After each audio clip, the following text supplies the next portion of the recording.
China's National Observatory has warned of more torrential rain in southern China, rain that has already claimed scores of lives. Downpours have caused landslides and floods in the past week that destroyed homes, infrastructure and crops. Relief and flood control personnel have been working to help trapped residents. Officials in Guilin called it the worst flooding since 1998. Now let's bring in DW correspondent James Chater from Taipei.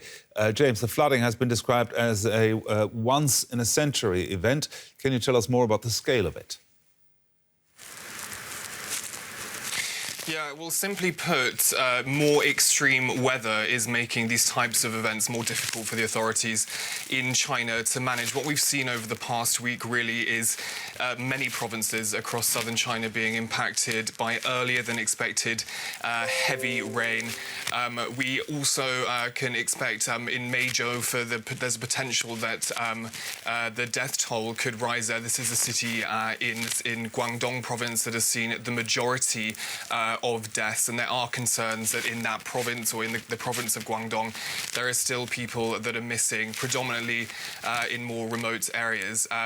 This is, again, as I explained, double the amount of annual rainfall we've had since April on the previous period of time last year, and hundreds of thousands of people across those southern provinces of China have been impacted by this weather event. Now, there are dozens of deaths, of course, and thousands of homes damaged. What problems are the rescue teams facing right now? Yeah, well, this is flooding that has impacted not just urban areas, but also more rural, mountainous areas too. Guangdong province has some of the biggest cities in China, but it also has some of the most dramatic mountain landscapes too. And this is where some of the people that were missing over the days into the kind of latter half of last week were still located.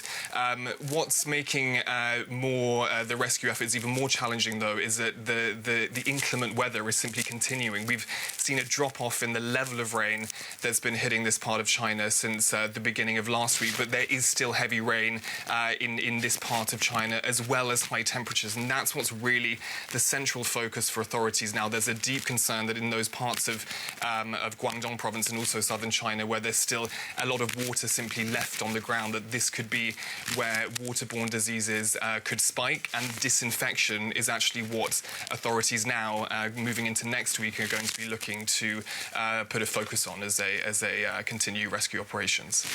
Thank you very much. DW's James Chater there from Taipei.